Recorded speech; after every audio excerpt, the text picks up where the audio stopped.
Assalamualaikum anak-anak hebat, bagaimana kabar kalian? Semoga kalian selalu dalam keadaan sehat dan penuh semangat. Ayo belajar bersama.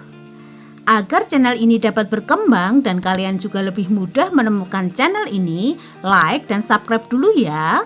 Terima kasih. Baik anak-anak, kita mulai saja pembelajaran pada hari ini dengan membaca bismillah bersama-sama ya. Bismillahirrohmanirrohim. Pada hari ini kita akan belajar tema 4, berbagai pekerjaan, subtema 3, pekerjaan orang tuaku, pembelajaran 2 dan 3. Kita mulai dari pelajaran PPKN ya. Memahami makna sila ketiga Pancasila. Masyarakat di daerah pantai biasanya bekerja sebagai nelayan. Para nelayan berangkat melaut pada malam hari dengan perahu. Biasanya satu perahu dinaiki oleh beberapa orang. Saat melaut, mereka bergotong royong menarik jaring ikan. Sementara itu, saat tidak melaut, para nelayan ini bergotong royong membetulkan jaring ikan yang rusak. Sikap gotong royong yang ditunjukkan oleh para nelayan merupakan sikap baik yang dapat kita contoh ya. Mereka telah mengamalkan sila ketiga Pancasila yang berbunyi Persatuan Indonesia. Apa sih lambang dari sila ketiga Pancasila? Dan bagaimana contoh perilaku yang sesuai dengan sila ketiga Pancasila? Ayo kita pelajari sama-sama. Sila ketiga Pancasila ini berbunyi Persatuan Indonesia. Sila ini dilambangkan dengan pohon beringin. Pohon beringin itu melambangkan bahwa negara Indonesia yang bisa melindungi rakyatnya. Akar dari pohon beringin ini menjalar ke segala arah, tetapi tetap berasal dari satu pohon. Hal ini melambangkan bahwa bangsa Indonesia tetap satu, meskipun terdiri dari keberagaman. Seluruh bangsa Indonesia harus selalu bersatu seperti pohon beringin. Nah, apa sih makna dari sila ketiga Pancasila? Makna sila ketiga Pancasila. Yang pertama, bersatu dalam negara kesatuan Republik Indonesia. Contohnya, kita harus bangga menjadi warga negara Indonesia ya. Kita juga harus berteman dengan orang dari semua suku. Makna yang kedua, cinta damai dan persatuan. Contohnya, kita bisa mengikuti upacara bendera di sekolah ya. Kita juga bisa melerai teman yang berkelahi. Makna yang ketiga, tidak mementingkan kepentingan diri sendiri.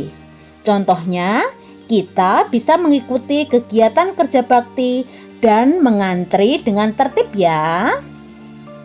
Ayo kita amati perilaku di sekitar kita berikut ini. Sudahkah sesuai dengan sila ketiga Pancasila? Lihat di layar ya. Di layar ada gambar nelayan yang sedang memperbaiki jaring ikan bersama. Memperbaiki jaring ikan bersama merupakan perilaku yang sesuai dengan sila ketiga Pancasila. Kenapa? Karena kegiatan memperbaiki jaring ikan bersama akan mempererat rasa persatuan. Para nelayan tidak hanya mementingkan diri sendiri, melainkan juga memikirkan kepentingan bersama. Hal tersebut sesuai dengan makna sila ketiga, yaitu tidak mementingkan kepentingan diri sendiri. Contoh yang lainnya, tidak mau berteman dengan suku lain. Apakah ini sudah sesuai dengan sila ketiga Pancasila? Sikap tidak mau berteman dengan suku lain ini tidak sesuai dengan sila ketiga Pancasila ya. Kenapa? Karena tidak mau berteman dengan suku lain berarti menganggap suku kita lebih baik daripada suku lain. Dan ini tidak boleh ya. Perilaku tersebut dapat memecah persatuan dan kesatuan bangsa. Hal ini tentu saja tidak sesuai dengan makna sila ketiga Pancasila. Anak-anak, dalam kehidupan sehari-hari kita sering menggunakan barang sekali pakai seperti botol bekas minuman. Botol bekas minuman tersebut dapat kita daur ulang menjadi berbagai cenderamata. Orang yang mendaur ulang barang bekas menjadi cenderamata itu disebut sebagai pengrajin barang bekas ya. Adakah di sekitarmu pengrajin barang bekas? Para pengrajin barang bekas mengolah barang bekas menjadi barang yang bernilai ekonomi yang lebih tinggi, jadi lebih bermanfaat. Pengrajin barang bekas ini memiliki kreativitas tinggi dan tentu saja mereka memiliki kepedulian terhadap lingkungan. Kita perlu mencontoh sikap dari pengrajin barang bekas tersebut ya. Pemanfaatan barang bekas itu termasuk salah satu usaha untuk menjaga kelestarian lingkungan kita. Kita dapat mendaur ulang barang bekas untuk menciptakan lingkungan yang lebih sehat dan nyaman. Pemanfaatan barang bekas juga dapat menghasilkan rezeki bagi banyak orang. Sampah adalah barang bekas yang sudah tidak terpakai dan biasanya selalu kita buang.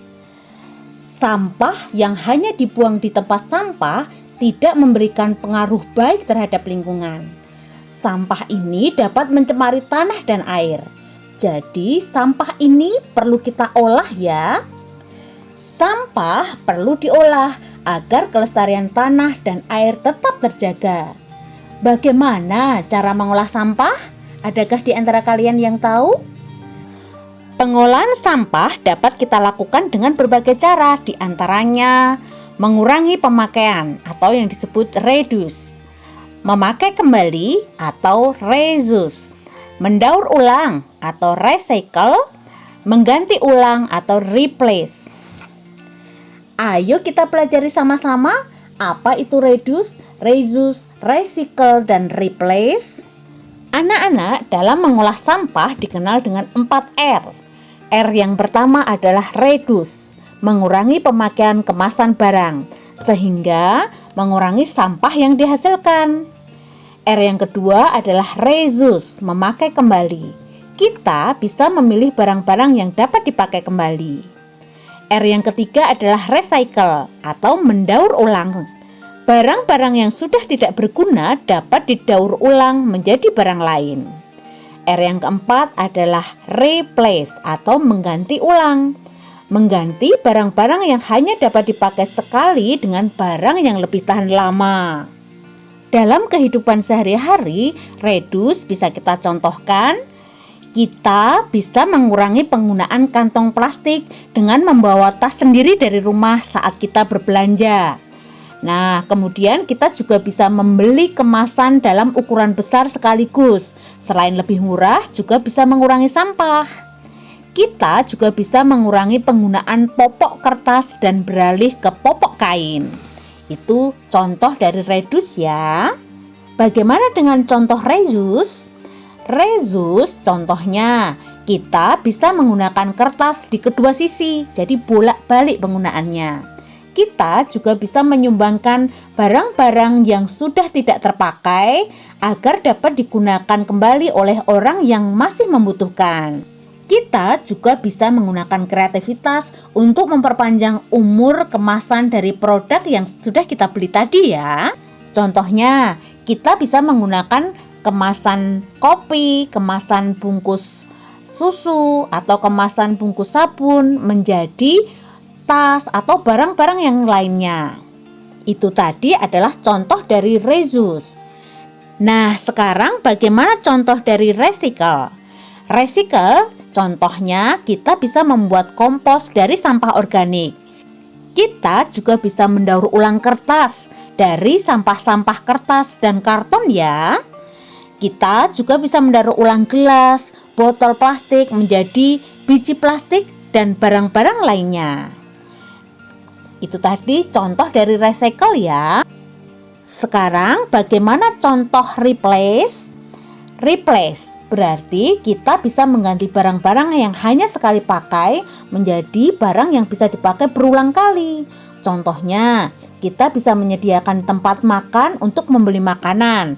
Daripada dibungkus, kita bisa menggunakan plastik atau menggunakan kotak makan ya. Itu tadi adalah cara-cara kita untuk mengolah kembali sampah agar sampah tidak mencemari lingkungan kita. Nah, anak-anak, tiba saatnya kita berlatih.